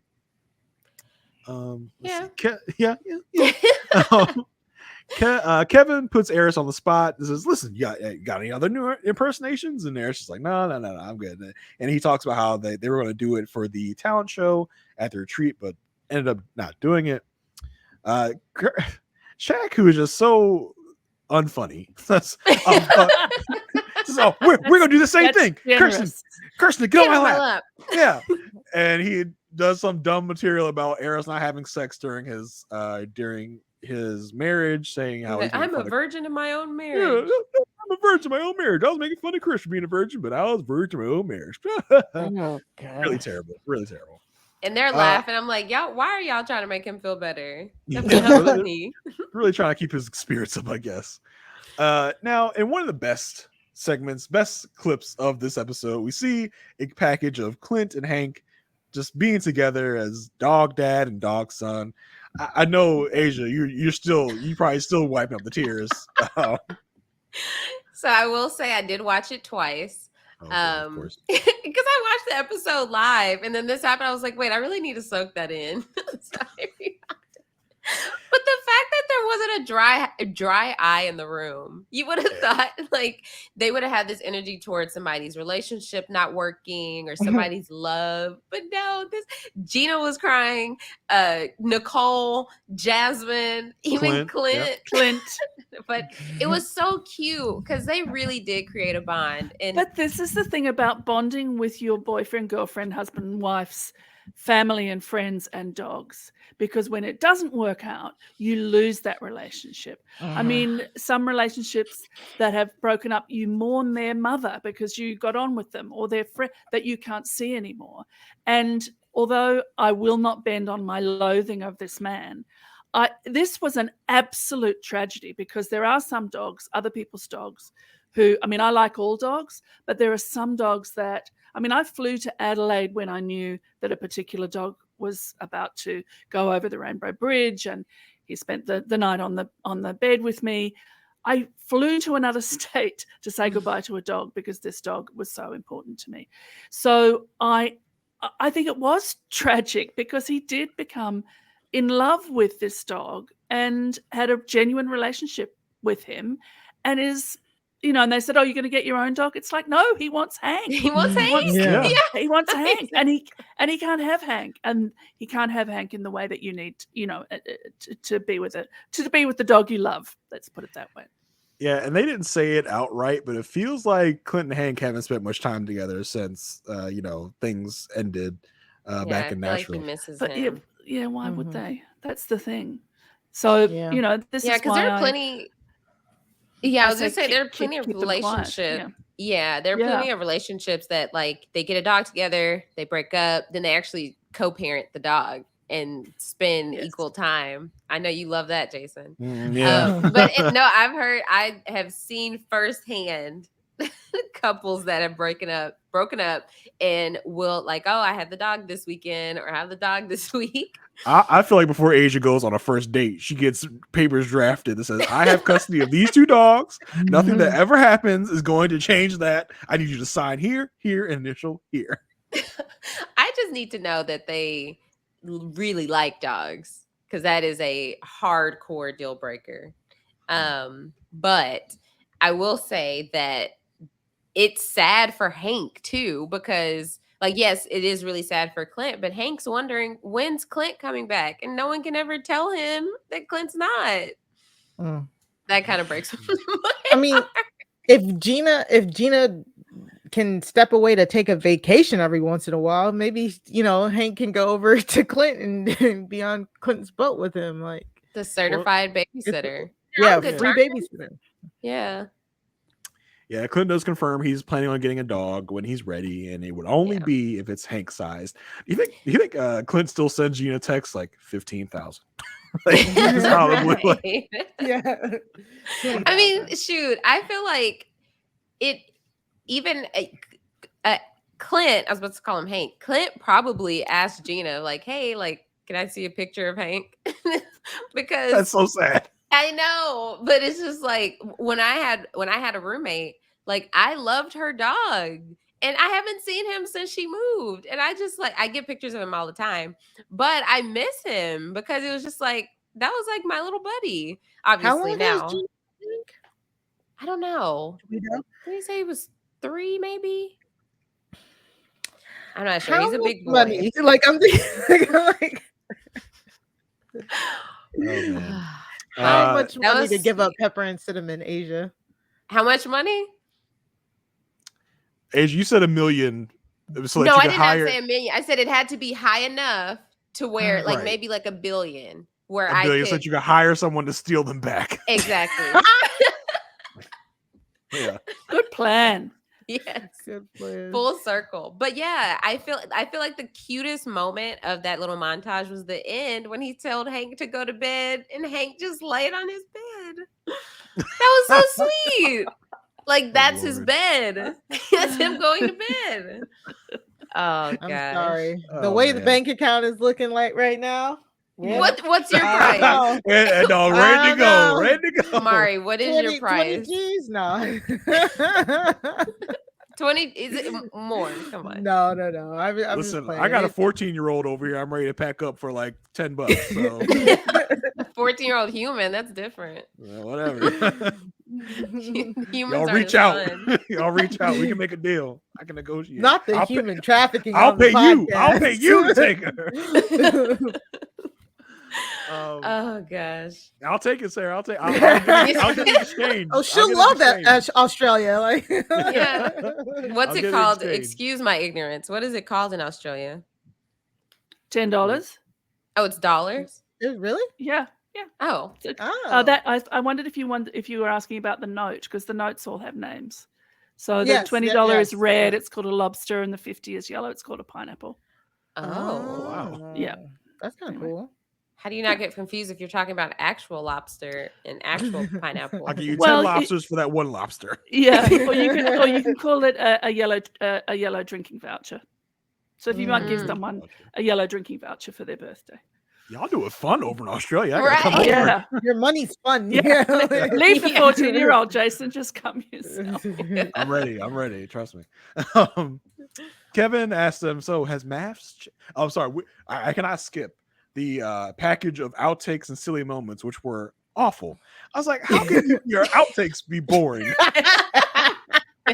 Just the worst. Jeez. But yeah, Kevin asked everybody, so has MAFS changed you guys? Jasmine says, of course, which is Jasmine's line. She says, yes, it's made me speak up more and figure out how to be a better wife. It made Gina fearless. Shaq says, made him not be afraid to listen, learn, and love. Kev thanks them for doing the show and throws it to a sneak peek of next season. I didn't really get anything from it except for the fact that There's Peter an was Australian, in that third spot. Yeah. and there's an Australian, I think. Mm-hmm. Oh, Yeah. coming up, Someone yeah. else. Sounded Australian like accent. there was an Australian accent. Yeah. Yeah. They don't normally show the faces in that one. I guess not. Huh? At this point, no. I think next Mm. week they will after after Yeah. the Where Are They Now special. But I mean, I have seen the faces. Absolutely nothing. Me Oh, too, and I don't know what really? to think. Ooh, now You let know. me Google. not very diverse. I'll just say that. Oh gosh. no! Well, it's Denver. Because you know I was looking. It is I was Denver. looking. Yeah. It is Denver. Can Yeah. may I make a prediction? I don't know if you're going to get to predictions, but I have a prediction. Or For the put Where it Are They Now another way. special? I would like to ask. No, I'm thinking a little further into the future. I would like to ask who among the panel thinks that Chris and Nicole will still be married in 2 years' time. Oh, I do. I think that's I do. easy. Yeah, I think they will. I think that's one of Married at First Sight's best matches. I Like, think. yeah. How about 5 Mhm. years? Yeah. I think. Okay. I think the 5 only years, issue yeah. will be if they bump up against this kid thing.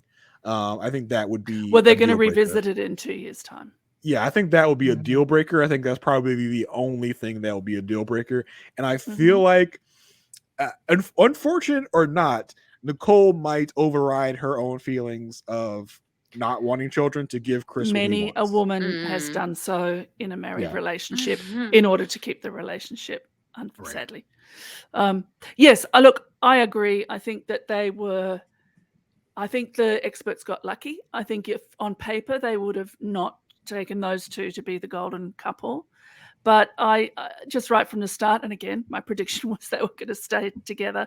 I think there's something strange and odd about the way each of them is that fits together like a sort of little interlocking ball. And as long as Chris doesn't ever come get his wife, I think they'll be fine.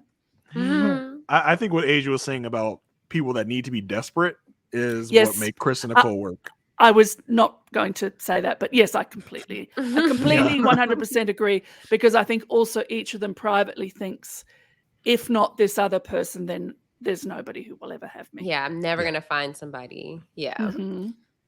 You know, being single's an option, but anyway, that's just just have to say. Sarah, it. Sarah, do you want to explain a little more about your feelings about Clint? Because I feel like you came Yes. in real hot against Clint. I feel like if you don't explain, I feel like people are going to come after you. I understand.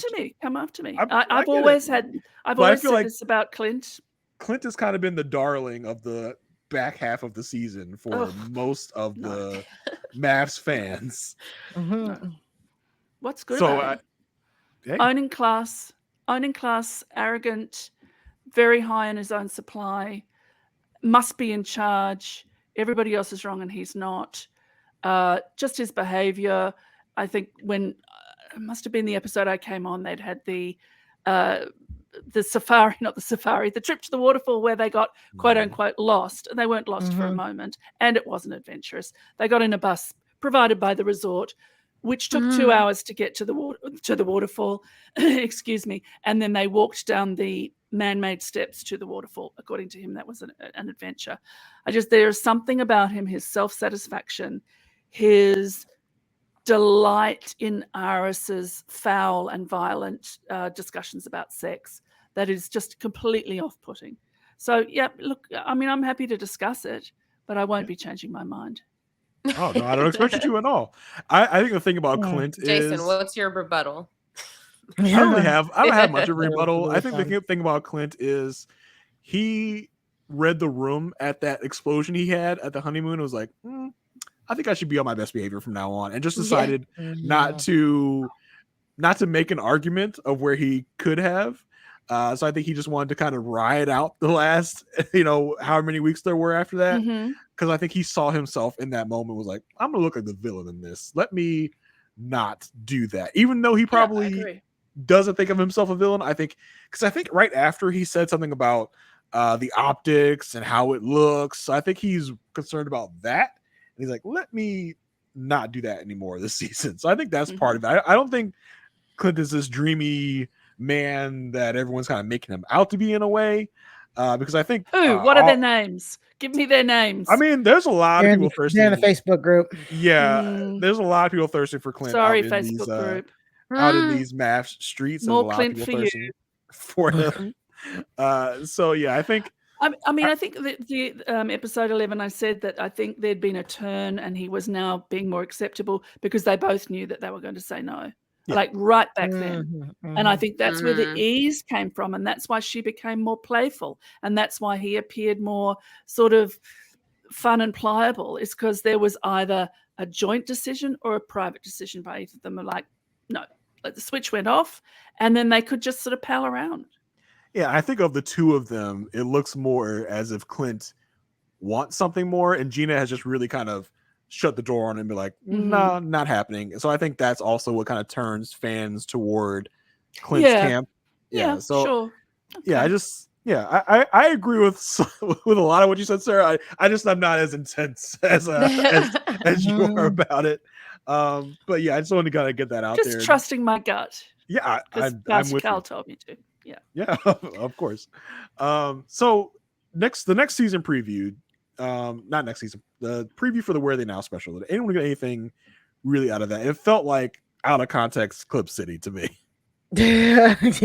It did. I mean, like they're coming together for some reason. I'm sure it's somebody's birthday, and Clint's dating someone. I don't care unless we get details. Like, is it someone we know? Is he going to talk more? Is she going to show up?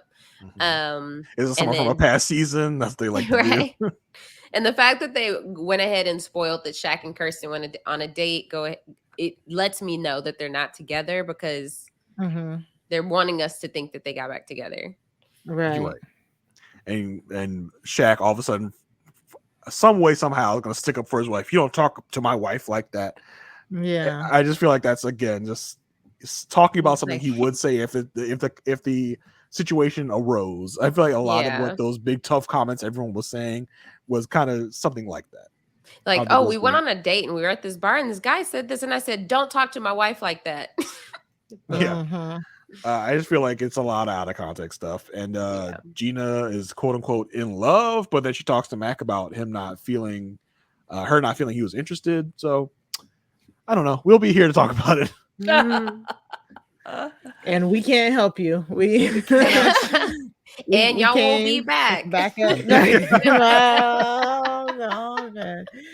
And I'll get back to you on that Colorado season too. I just saw the cast and I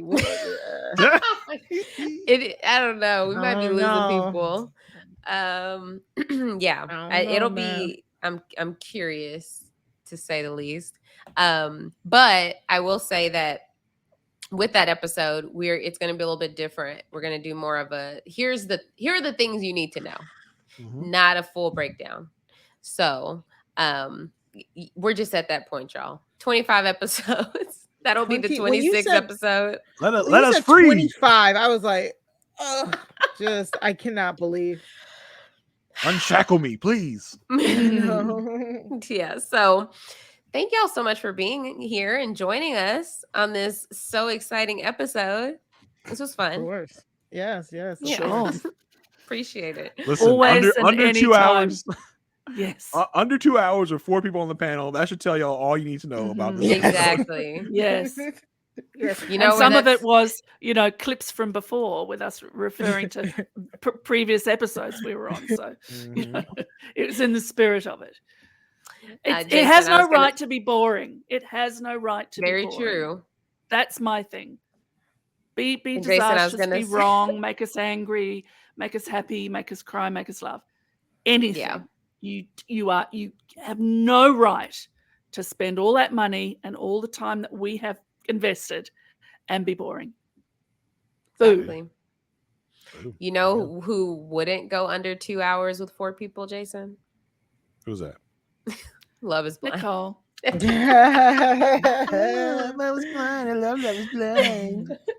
No, it's because we're talking about 1 million episodes per podcast. True, So- true. Yeah. So thank y'all so much for being here with us. Sarah, where can people find you? What are you up to?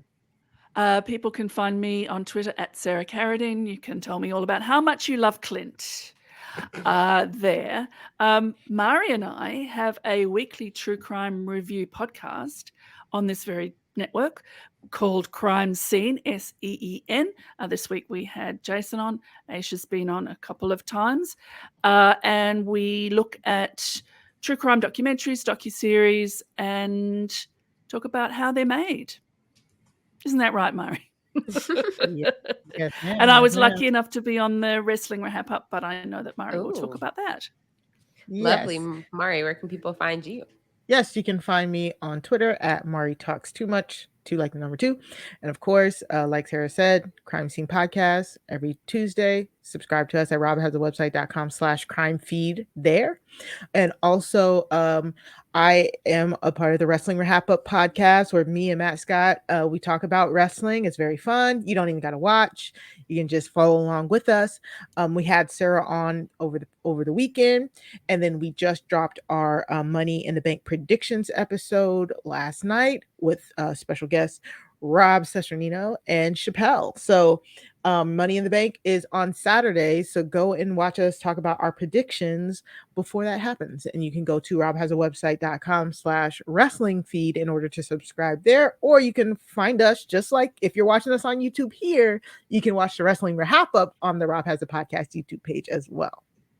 Just Lovely. be warned, they will draw you into the wrestling world and turn you into a fan.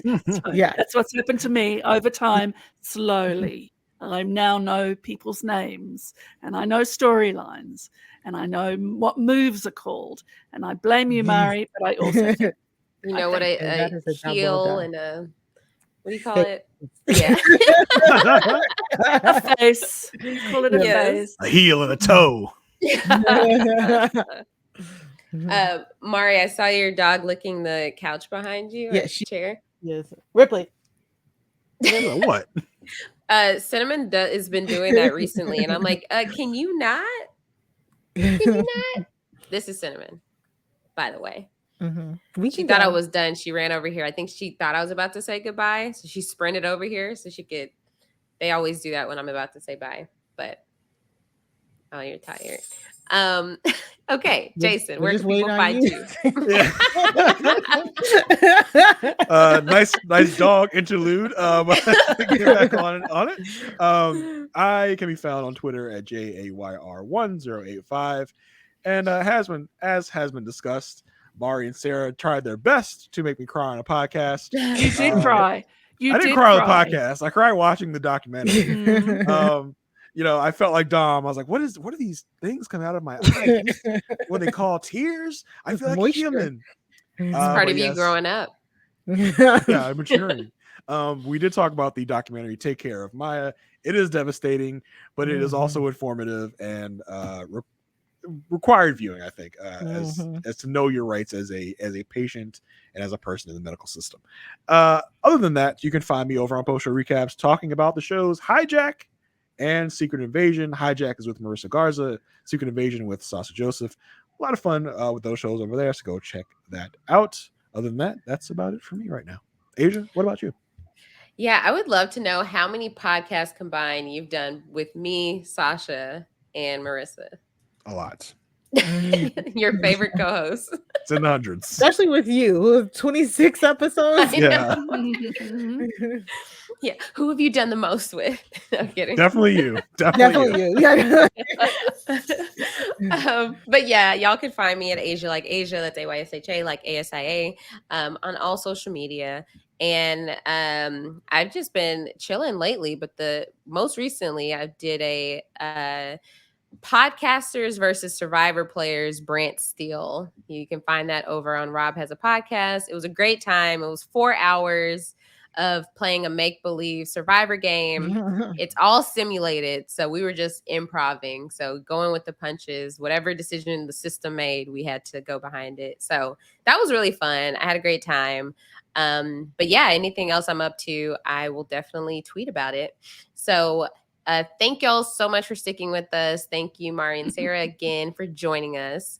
Y'all know we love y'all over here. So come back anytime. If you do end up watching Denver, come on back. All right. We will be back next week to talk about the Where Are They Now special. Make sure you go join the Facebook group, A Perfect Match Podcast. Password is Petty Betty. Make sure you go join. Petty and Betty, Petty Betty, Yes, Petty Betty, Petty Betty, Petty Betty. And we'll see y'all next week. Bye.